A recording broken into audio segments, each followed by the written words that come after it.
Hang in on. both places. We Okay. are going live. Hang on. The loading bar is loading. Well, this is my first time doing this, so it'll be Well, hey, all right, we and we should be start. live.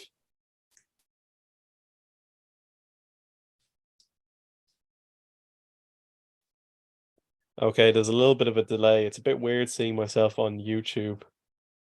Let me just turn down the sound for this. Hang on. Okay, Ted, we are live on YouTube. Can you hear me? I can hear you, man. I'm ready to roll. Okay, excellent. I just have one more thing to do. Okay, so hello YouTube, and later on for the podcast, hello everyone. I'm here with Ted, and today we're going to be talking about the Mantis beings. But before we get into that, it's been a big couple of weeks for UFO news with the David Grush story. Ted, are you up to date on that? I think so. So David Grush has come forward, and you know what? So many great other channels are doing such a great job at this. We won't, we could regurgitate, recycle. We won't, but I'll just give quick thoughts on it. Um, he's come out with stunning claims.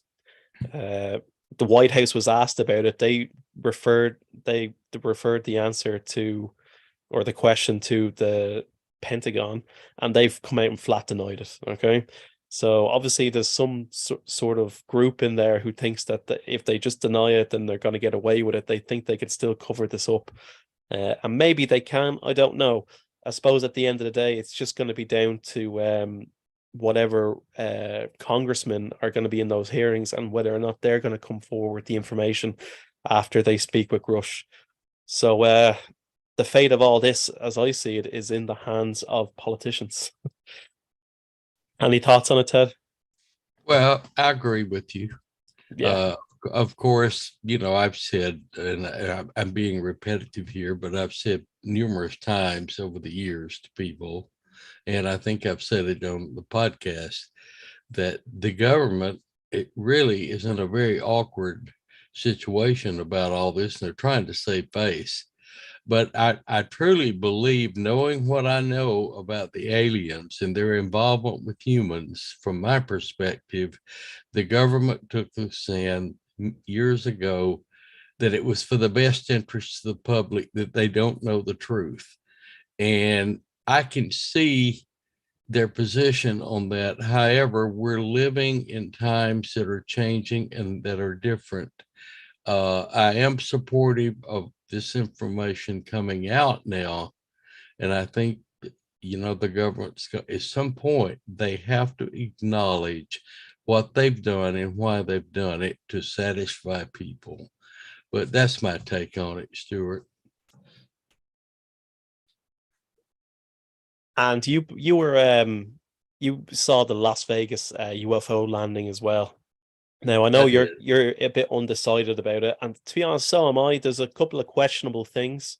Um, do you just want to give just a very quick synopsis about what happened in Las Vegas? Well, this family there in Las Vegas, if I remember correctly from the clip that I watched, they heard this loud boom noise. And so they went out in the backyard trying to see what this was. And a light had been seen falling from the sky. And they saw, like, hidden back behind the fence and shrubbery, they uh, saw movement and got glimpses of what appeared to be non-human entities moving around there. And so they became very frightened. They called the police, but whatever was there managed to escape. They didn't see a craft, as far as I remember, or did they, Stuart? Did they actually see a craft? I don't think they did they? He did say that he saw something cloaked outside. He said it was like uh he didn't say he saw like a solid thing, but it was like there was some kind of distortion outside. Right. Well, I tried to make out what I could from the video clip they were showing about the movement of entities, and I saw different things that I couldn't really identify. Excuse me, one thing.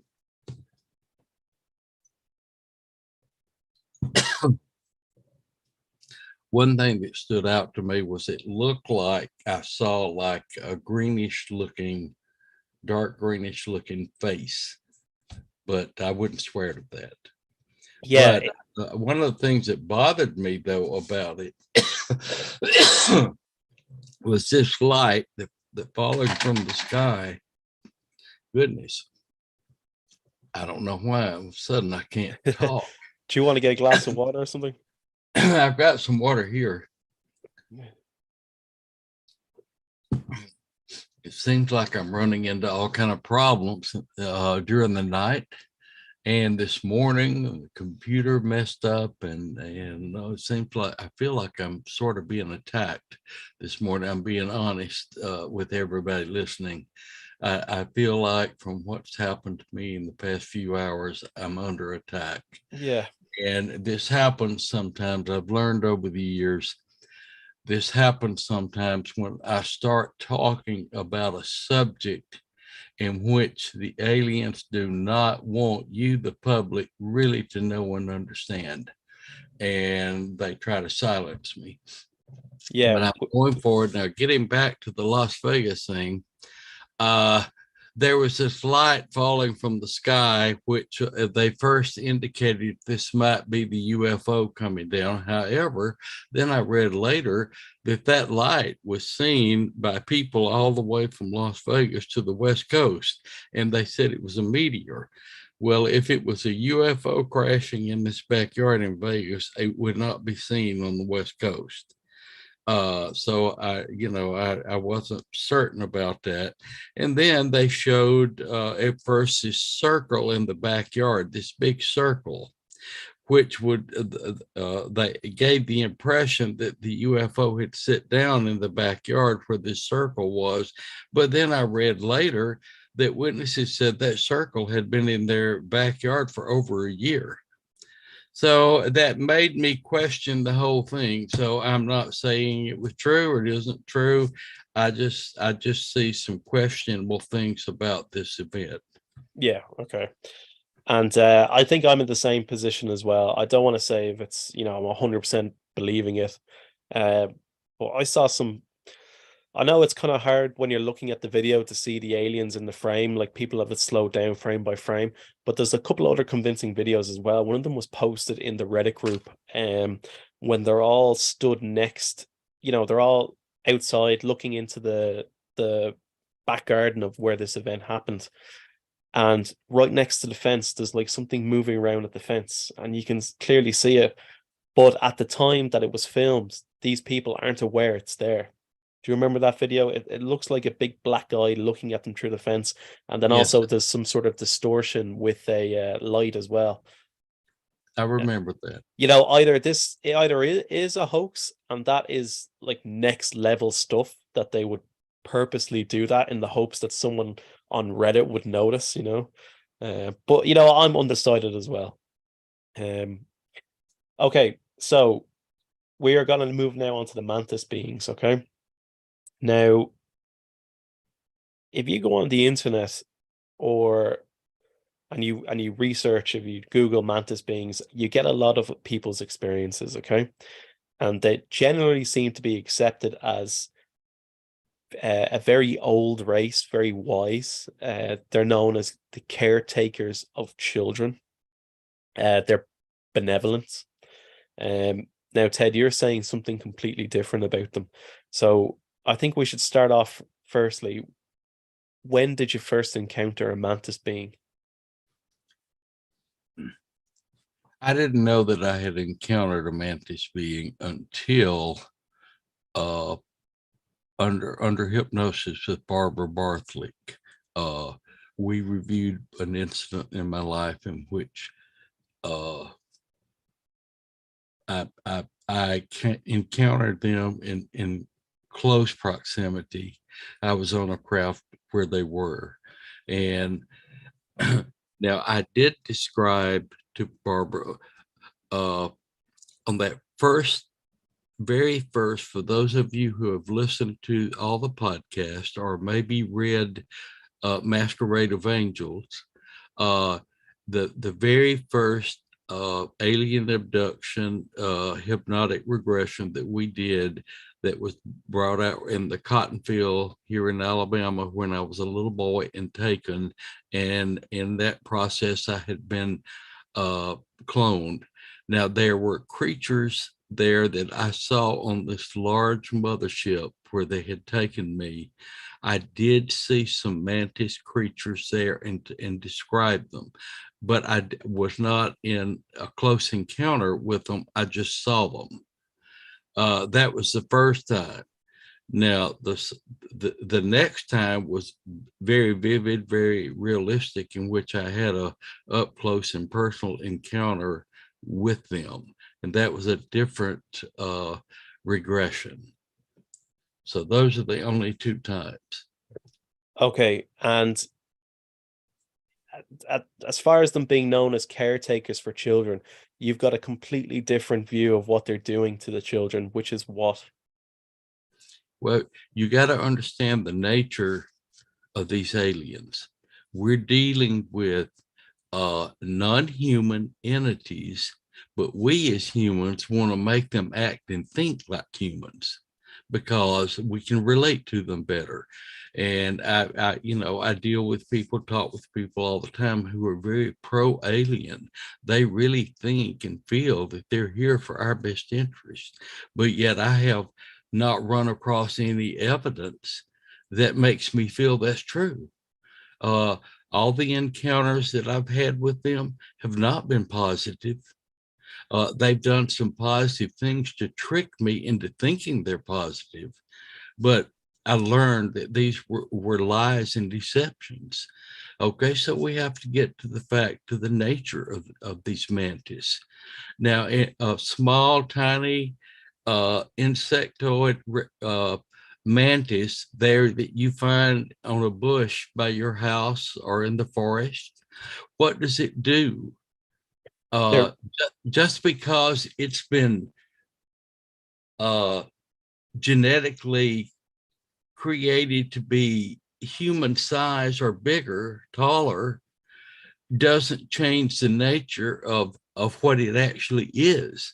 And it may have been, its brain may have been genetically improved so that it has the ability to think, create, and act uh, outside and beyond the insectoid position in its natural state. But that doesn't mean that its true character has changed. And it's still an insect. It still behaves like an insect, and it feeds on flesh of other creatures. yeah, And birds, lizards, anything that they right, get their hands on. everything else that it can get. And I witnessed this on a ship where I was. I saw a craft come in with children, babies. I'm going to say they probably, the oldest one was maybe 4. They were 4 down to toddlers, diapers, and they were brought in and they were taken off of this circular round craft onto a conveyor belt. And they were, now the children were kind of, I'm not going to say totally paralyzed because they were moving their arms and legs, but the children were somewhat like in a coma. It's not like they had their true faculties mentally. They were just sitting there like they were in La La Land. But they rode this conveyor belt inside a compartment. And this is gross and this is horrible. But this story has to be told. People have to know what we're dealing with. This was a processing center where these children were being prepared for food to feed these mantis. And they were taken in there, and all of their extremities, their arms, legs, their heads were all removed by a laser knife type thing. They just seared right across it and it dropped off. And these parts of the bodies were packed in containers to be sent somewhere else. I'm not sure. I didn't witness where they were taken. But then the torso cavity was split open.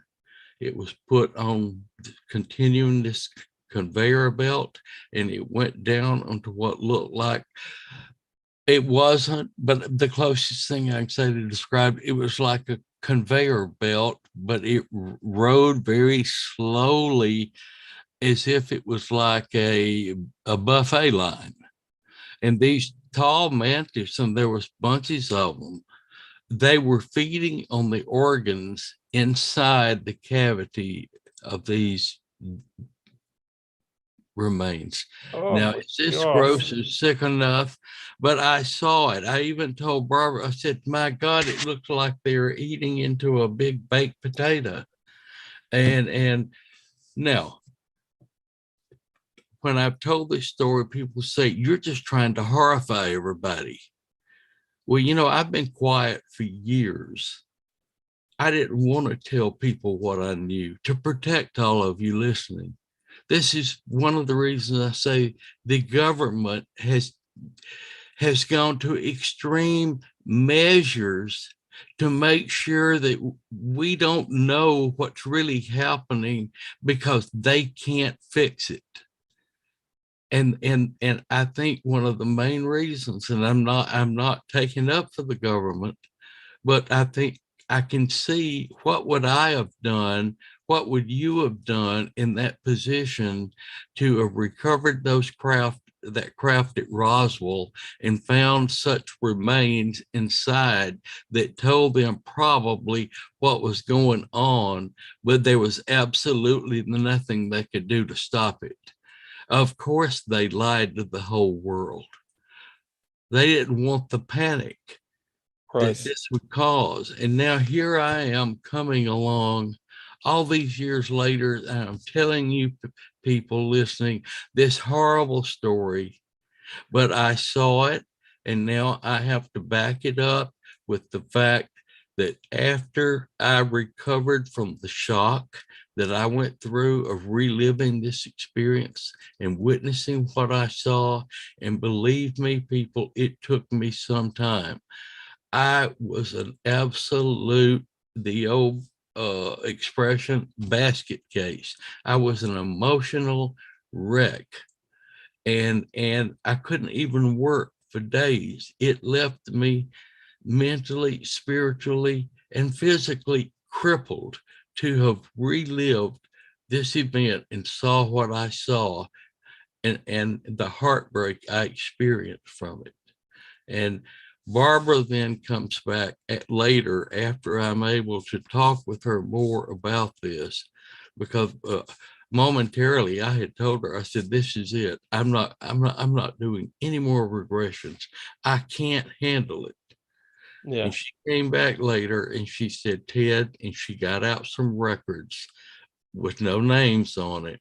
And she had, I don't remember exactly, but I'm going to say more or less 7 cases of other people that she had worked on that had witnessed the very same thing. Did you say 7? I think there was around 7 cases that she had done hypnotic regressions with before me, some of them several years, that had witnessed this basically the same thing. Right. And Ted, when did you discover this knowledge? Was it back in 1994 with Carla, or was it? This was after Carla's death.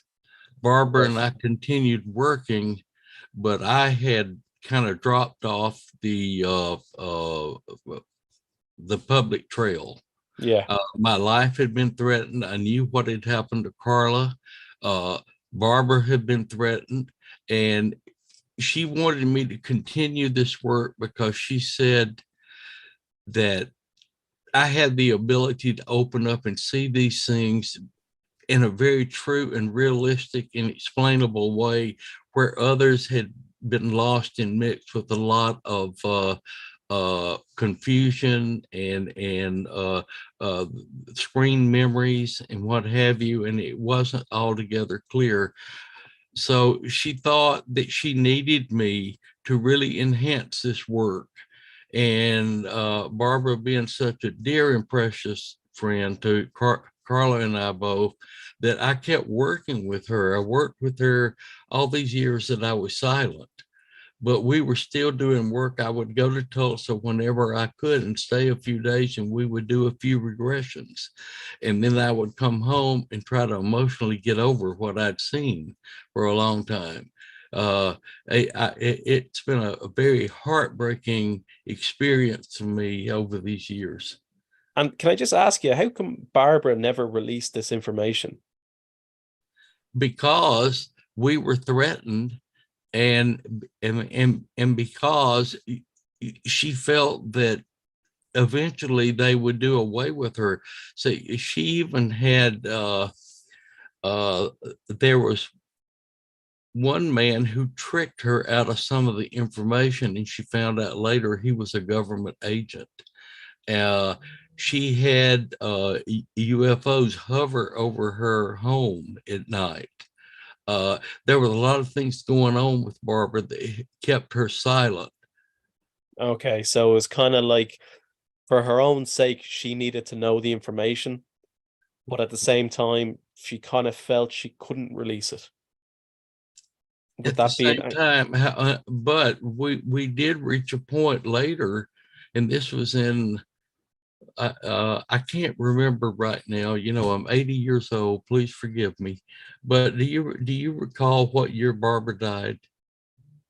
Was it 2011 or something, wasn't it? Maybe around that time. Uh, I had uh returned to Alabama and was taking care of my elderly parents until they passed, and then out of boredom and sitting at home, it was nothing to do. I took a job as a people greeter at Walmart for 3 days a week just to get out of the house. And so I had been doing this a few years, but Barbara and I would talk a lot on the telephone. We were very close, so we almost spoke daily.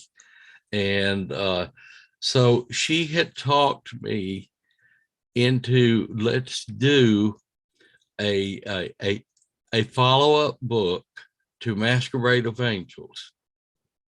And so I finally agreed that I would do it reluctantly because I knew the danger involved. But I finally agreed that I would do it. And I went to the personnel department at Walmart and I put in a request to move to a Walmart in Tulsa, Oklahoma. That's where Barbara lived. And I was going uh, to move back there so I would be close and we could work on this book. And then shortly after is when this vehicle came out of absolutely nowhere, just appeared on the street going, and it was like a huge black windows with no tag on it, Humvee. It came at 100 miles per hour and hit broadsided their Barbara and her husband's vehicle and expelled them into the air, in the car whirling. They were both thrown from the vehicle. The car landed on Barbara's husband and crushed him. He died instantly. Barbara was caught between the door and the vehicle and wasn't crushed, but she had both legs, both arms, and ribs broken. Barbara almost died, but she eventually recovered to a certain extent that she could walk with a walker and get around on her own. But in spite of all of that and what happened, she still said, we owe it to the public to get the truth out there, because if we wait on the government, it's never going to happen. And she said, I feel we owe it to we owe it to humanity to let them know what's really going on behind the scenes, behind the masquerade. And so I said, okay, and I'm still going to move to Tulsa. We're going to do this. Within 2 weeks, she had this massive stroke and she died. They found her dead. Yeah. So we didn't get to happen. It just didn't come about. Yeah. Okay. Um. So was this at Dulce? This Man, mantis buffet? I don't know where it was. No. Okay. So when did the event happen? What year? I was taken. I was taken out of my home, and it happened when I was in Amarillo, Texas. When I was living there, I lived there 3 years, and it was an abduction that happened there, and I don't know where I was taken. Now, Amarillo is, as the crow flies, is not that far to Dulce. Yeah. Maybe Okay. by car, maybe like about a 4.5 hour drive by car from Amarillo to Dulce. So it was in that area. It's possible, but I don't know for sure. I just know that I was taken there, and they did things to my body. They put headphones on my ears. I think they were trying to program me for something, and maybe they did. I'm not sure what they did to me. I just remember the headphones being put in a chair that looked like a dental chair, and it laid back, and they did different things to my ears, to my eyes. They took blood. They had, like I said, the headphones on my head, and then in the process, uh, of being removed from that room where those things were happening, we went into an area where I was to get back on a UFO to be brought, I returned, I'm assuming, back to my bedroom. And that's where I saw another UFO where these children were being brought out of this UFO on that conveyor belt. And then it's like, I don't know if they did it or if there was a friendly force of aliens in charge. I'm not sure, but I remember I suddenly found myself in the room where the feeding was taking place. And Jesus Christ. and that's the story. I don't have any better details, but that's what I saw. And Barbara confirmed that I was not the only one that had ever seen this situation. And Ted, So why yes, they're the caretakers of the children. Yes, they certainly are. You can see that deception and that lie. They're insectoids and they're behaving like insectoids. Why do we expect anything different out of a mantis? yeah. And Ted, why children?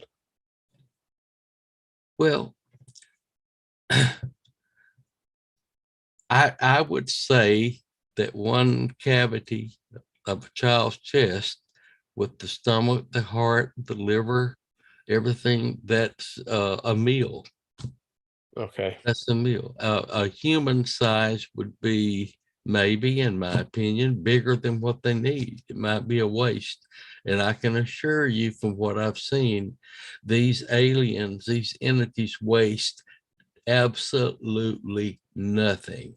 Mm. They have creatures of all kinds to feed on every part of the body. All the blood goes to the graze. Uh, the children, we just discussed where that goes. Uh, and anyway, just think about it. I don't need to describe it for you. You can imagine. You Yeah. can imagine. And they're not clean. Uh, the very putrid smell in these UFOs. They're not clean at all. They're nasty.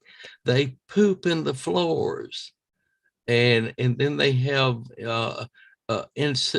another insect like big roaches or whatever that come and eat it all and clean it up. That's the way it's cleaned up. Ugh. So, UFOs are often described as hospital-like. Excuse me. UFOs are often described as hospital-like. Very clean, no rivets or anything, very smooth. well, now when I was taken on that childhood abduction out of the cotton field, the one where I was cloned, I was taken to a mothership. Yeah. Now, the mothership had human workers in there. It was clean and it did not smell bad. I'm talking about these small craft that are like the taxis and the Right. operators, these insects that operate it, Yeah, okay. Uh, All right, there's a couple of comments I'm just going to read, okay? This is from people on Reddit talking about their own experiences. All right, this one is Tiny Cubes. She says, I've never heard of mantis beings before, and I'm still learning so much. I was visited by one about a year ago when I was very pregnant. Okay. I woke up in the middle of the night and it was standing at the foot of my bed. It was very tall, almost hitting the ceiling of my room, and its body was cloaked, but its head was brown and looked like a praying mantis head. I was caught very off guard, but said out loud, "What do you want?" And it made a clicking noise, and I said, "Go away." And I shut my eyes for a second, and it was gone. When I opened them again, seeing others have experiences makes me feel validated. Okay. So she had this praying mantis appear when she was pregnant. All right. Ted, what's your best guess to what was going on there? well, they're overseeing the pregnancy because they want that baby. Right. And That's not. I assure you, based on my experiences, they were not interested in her. right. And they're known as the caretakers of children. So they're just waiting on dinner to be ready. And you know what, folks? I'm going to read these three comments, okay? And I didn't have to go far to find a correlation in what they're all saying, all right? Um, so here's the next one, okay? This one's from Dark Rose 50.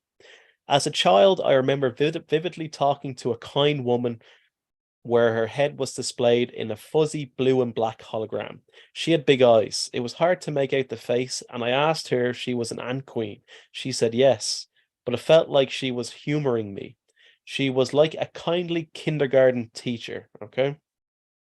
During the interaction with the being on the fuzzy hologram, I remember being in a dark room and feeling like there were people behind me. At times, I wonder if these people were aliens, maybe some mantid folks.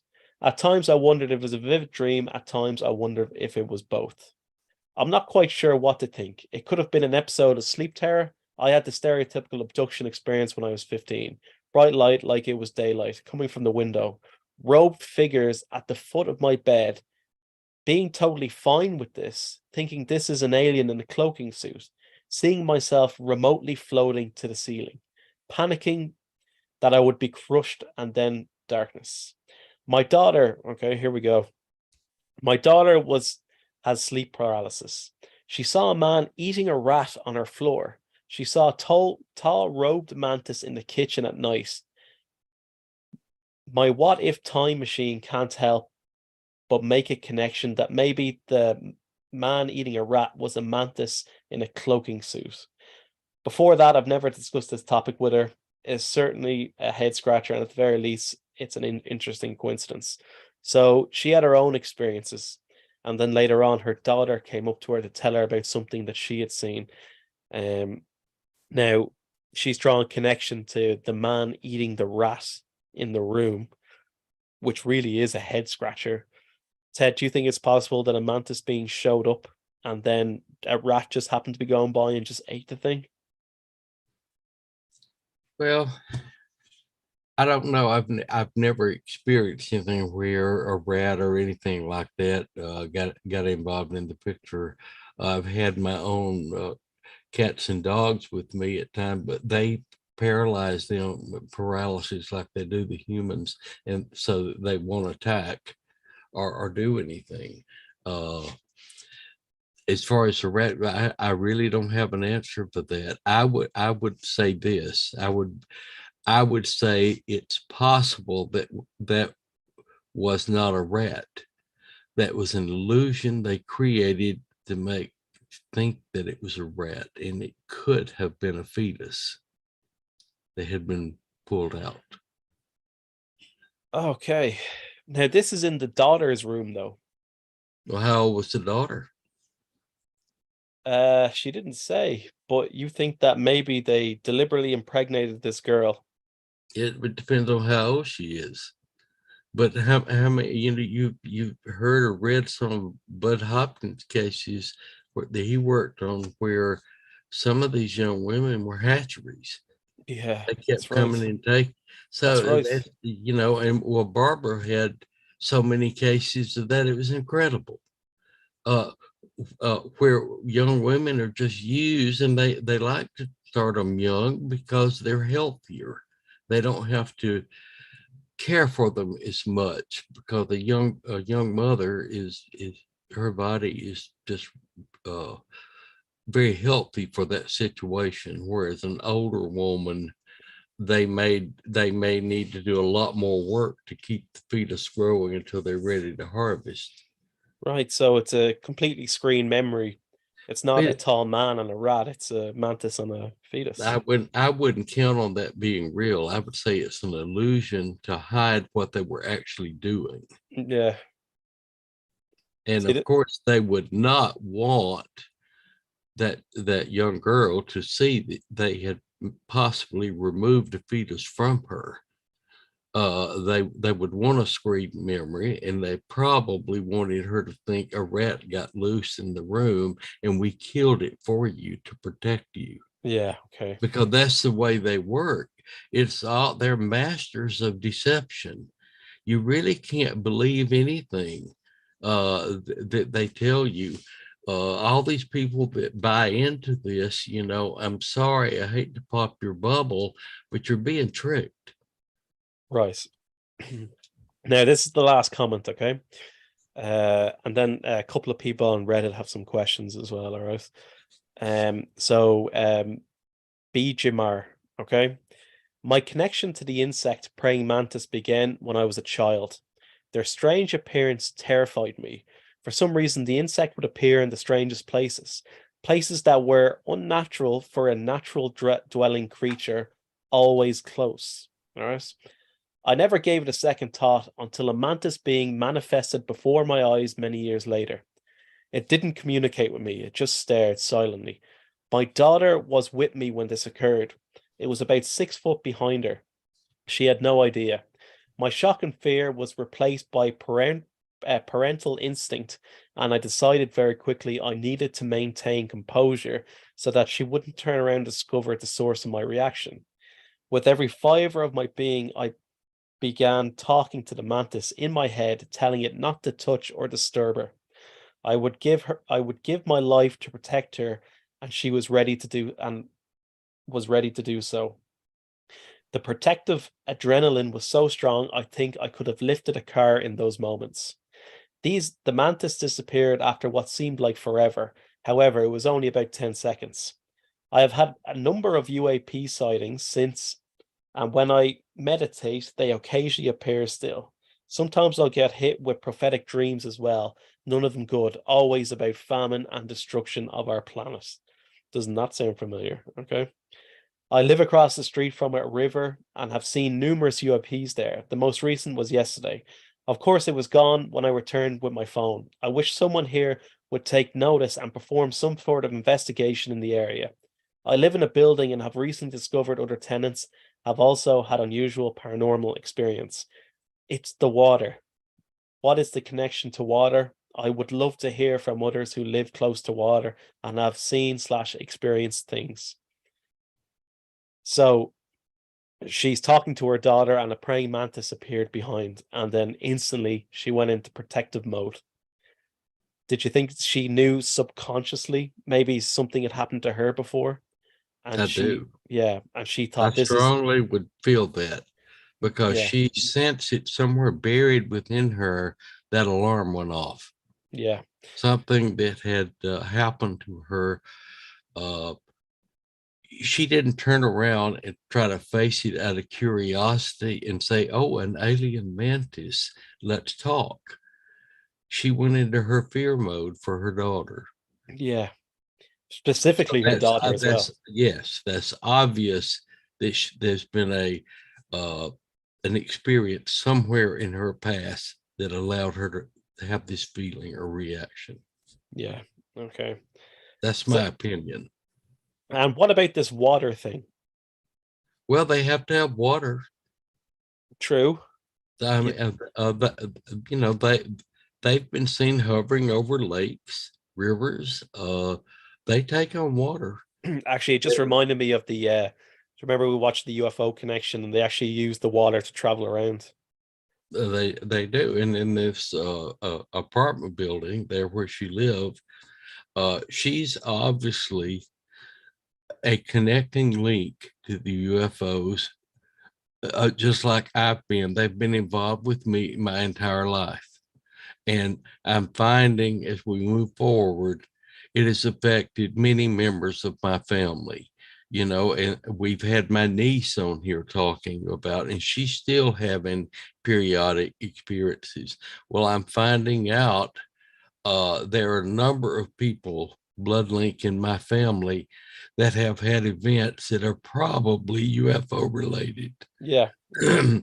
And so I would say with this woman and her daughter, since this is an ongoing thing and she sees these UFOs frequently, that she is a link to some group of them and she's just part of their food chain.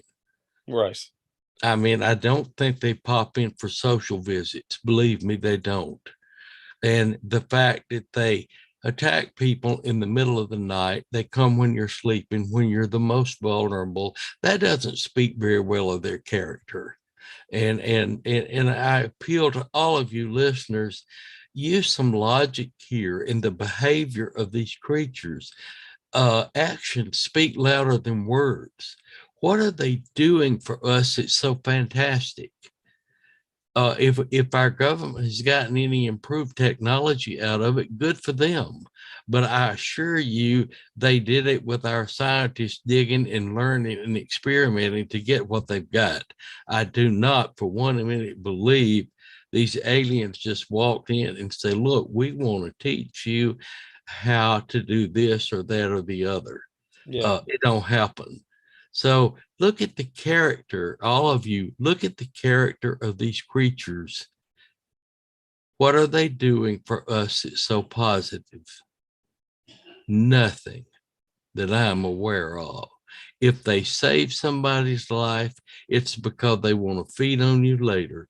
They're very self-serving. They're out for themselves, and they put such a fantastic con job on humanity. right. Yeah, they've been here 75 years, probably longer. And No, it this goes whole like, back to biblical days, yeah, my friend. It and does. this whole idea of like, oh, well, they've got a prime directive and they're just watching us because we've nuclear weapons, and but then like they're just doing the opposite. Like they're definitely influencing our culture, appearing and disappearing, and then kidnapping people, and people who don't get returns. I'm finding it's getting harder and harder for me to see a very positive spin on this. All right, so moving on to Well, some, let me throw something yeah, in. go for it. It just popped in my mind. I've mentioned it before I think I wrote about it on Reddit. Let's talk about briefly all these intricate, beautiful, artistic designs in wheat fields. The crop circles. Yes, and in different parts of the world. All right, here they go and destroy a great part of some farmer's crop. Did they put money in his bank account to pay him for that? No, they didn't. But people are so dazzled with the amazing artwork and baffled by it, they don't look at the fact that it did no good whatsoever. Yeah. What good came out of doing that? Deception, conning. Uh, People say, oh, God, they're so intelligent. Look at what they've done. We got to greet them and welcome them to improve our planet. And they're waiting anxiously for the day for them to start sitting down. What about the cattle mutilations? I read one story where one out west in one of the state, Montana or somewhere, one man who was a large cattle rancher lost hundreds and hundreds of cattle. So he eventually went out of business Mm. because of cattle mutilations, where they're taking these cattle, ripping them apart to get the parts that they need. And of course, I've seen and witnessed, and Barbara Bartlett did too, through other cases where these cattle parts are being used to make big vats where they grow and birth uh, baby infants for their cloning program. What good is all this for us? What are we gaining out of all of this?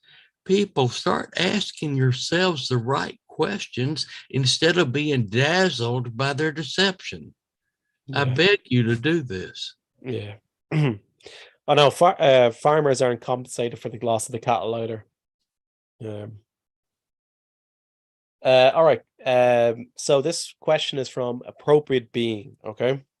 How intertwined are the elite abduction of children and the alien abduction of children? Why do they want children so badly? How involved are the elite involved with the aliens? Okay. Ted, do you understand what she means when she says elite? Well, maybe leading people on the planet, humans. Yeah, yeah, I mean, that would be what I would think she meant. yeah. I noticed there's one thing you always come back to, and that is Eisenhower. The fact that he may have been cloned when he had that meeting with the My gut ETs. feeling that he Y- was, Yeah. So is and there he some? was programmed. In my opinion only, he was programmed to not actually see what had happened to him and to trust them enough to do an exchange program for an improvement in technology. He allowed them and bought into and believed their interest in humanity was for genetic purposes only. They were trying to improve their species, and they needed to study the anatomy and biology of the human makeup. And he bought into this. But all that did was allow them to kick in this humongous cloning program and program of human deception so that we'd never figure out what they were actually doing in exchange for a little of technology. Yeah, And it's all very one-sided. I mean, we are the food source for these aliens worldwide. yeah, And they have motherships out there and colonies maybe on other planets that we're not sure about. But I suspect that they do, even on the moon. And we are their primary slaves and food sources for them. yeah. Well, that's what she means in her comment by the elite. Eisenhower would be considered the elite. I would So, think so. so But is I don't think they consciously know what they've done. I don't believe Eisenhower for 1 second knew what he had done. I think he thought he had done something good for humanity. right. He may have learned before his death that he had been duped, but I'm not sure that he ever learned it. All right. What about like royal family around the world? Is there any connection there? Well, conspiracy theories that I just don't buy into. Do I think Queen Elizabeth was an alien, and that she worked with the aliens to control uh, the British Empire? No, I don't think that. God rest her soul, but I don't think for 1 minute she had any idea or was connected in any way. Now, they may have made visitations and programming and an abduction with her or her family, but I don't think they were aware of it. Yeah. It would make sense though, wouldn't it, for them to control the leaders of the population? Sure, Yeah. sure, but that just helps their program. I mean, Okay. they deceptively create situations to deceive humanity so that there is the least resistance for what they are doing. Okay. I mean, when our listeners start listening to the fact of what I'm telling them, and maybe at some point, some of them will start saying, you know, Ted's got a point there. I never looked at it that way. Maybe we need to start thinking about this in a different way now. And I'm hoping in some way that I do this for my fellow human beings. If I do that, I feel like what I've come in this world to do, I'm achieving it, even Right. if it's just a handful of you. And why do they want children so badly? I think we already answered that. It was snack size more than Yeah, anything. right. It's just a feed source. All right. And the next one is from Comprehensive P. Have the entities that Ted Rice had encountered with ever speak to him about the future of humanity?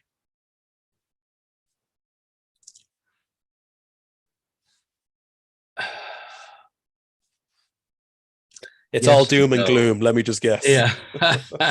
Well, back in the 70s when I was living in Atlanta, Georgia, and studying with people to achieve my certification for mediumship through the National Spiritualist Association of Churches, I had some visions that we've talked about before that affected futuristic humanity. But never did I see like the year 3000 or that far ahead. What was being shown to me possibly was in our lifetime. But you got to remember, and we've had our guest speaker Janet Smith on talking about these deceptive and illusionary psychic visions that people have had that actually stir up people and get them frightened and scared, and but yet they never happen.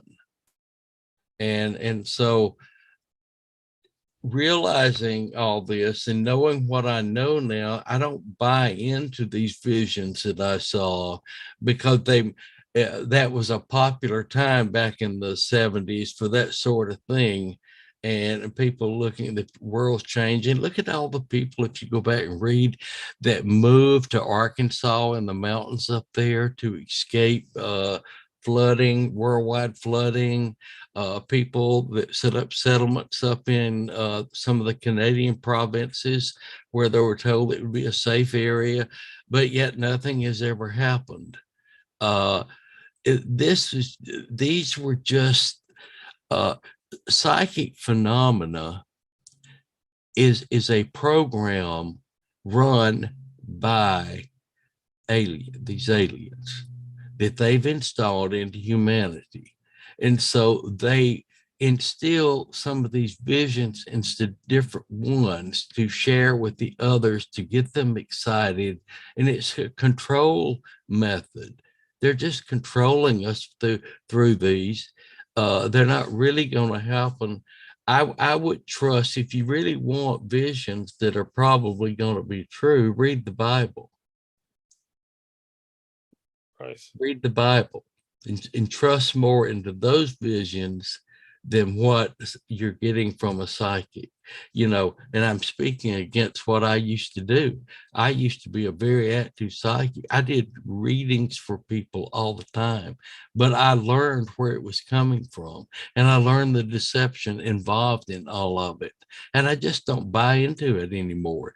Do I still get premonitions and what have you? Yes, I do periodically, but I trust the source now from where it's coming from, because I analyze the whole situation before I respond to it verbally.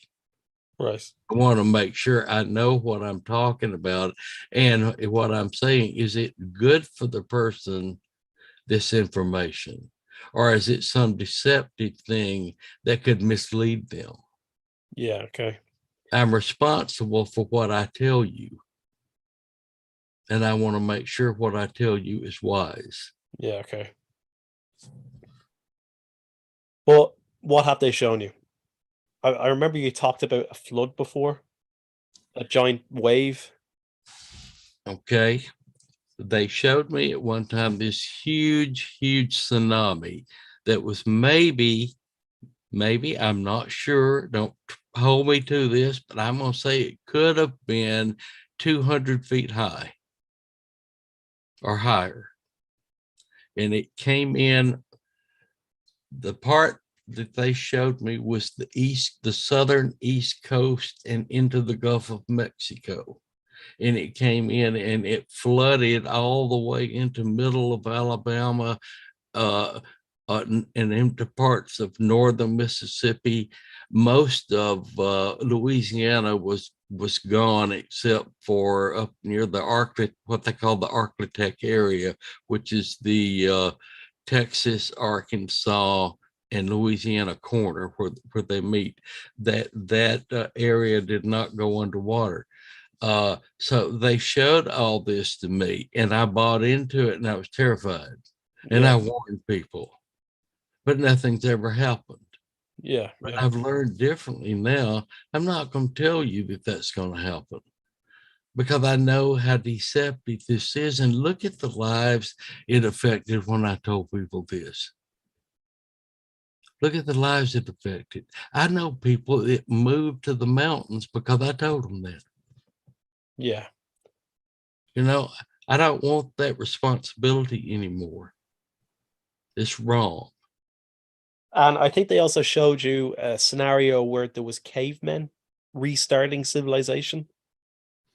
Is that right? Hmm. I'm lost on that. Uh, they were Uh, living. but They were hey, living.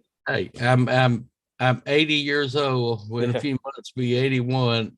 I recently had a stroke. Forgive me, but right at the moment, I've lost that, Stuart. I don't remember it. How are you feeling, by the way, stroke wise? Well, the speech has come back very well. Thank you, good Lord. Uh, the numbness and the feeling on the left side of my body and my mouth, that has gone away. But the doctors told me that the damage done by the stroke would be permanent, but my brain would slowly begin to compensate for that loss, and I would feel back and be acting normal. And I'm getting there. I'm feeling very good physically. Mentally, I'm doing pretty good, I think, for my age and everything that I've been through. But I still, I haven't regained the ability to walk very well. I still have to walk with a walking cane or a walker, and they still don't want me driving except maybe very slowly on back streets. I can't get in heavy traffic because my responses now are very slow compared to what they used to be. I can't walk very far. I give out. So that's where we are. But hey, I'm still here, still kicking, just not very high. And I'm still here doing the podcast. I feel I'm a teacher. I'm trying to get all you listeners to start listening to what I'm saying and start giving it enough credit that what I'm saying might be real, but everything that I tell you, other cases have validated it. I'm Yeah. not the only one. Everything that I went through, Barbara pulled out of her files, other cases that we compared that were similar to everything that I've told you. So I'm not unique in the fact that I was the only one. I was unique in the fact that I understood it and explained it better. Yeah. Okay, and on that note, is there anything you want to say before we go? Well, all of you know that have listened to the podcast, I'm a great animal lover. And we have where I live a neighborhood watch on online. And I've recently joined that, and a lot of my neighbors in the community within a few miles of this area, we share information back and forth online with this link. And I'm finding more and more people out there are finding little cats and dogs that other people have put out and abandoned them. And that breaks my heart. We are responsible for these creatures, and they need us, and they have pain and feelings. I call on everybody to do your very best.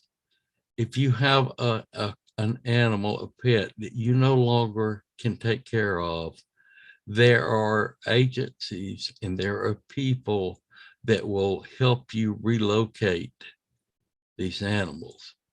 Do it, people, in the right way. Stop being cruel and putting out some baby kitty that you think is going to be able to take care of itself. Be All right. responsible. All right, till the next time.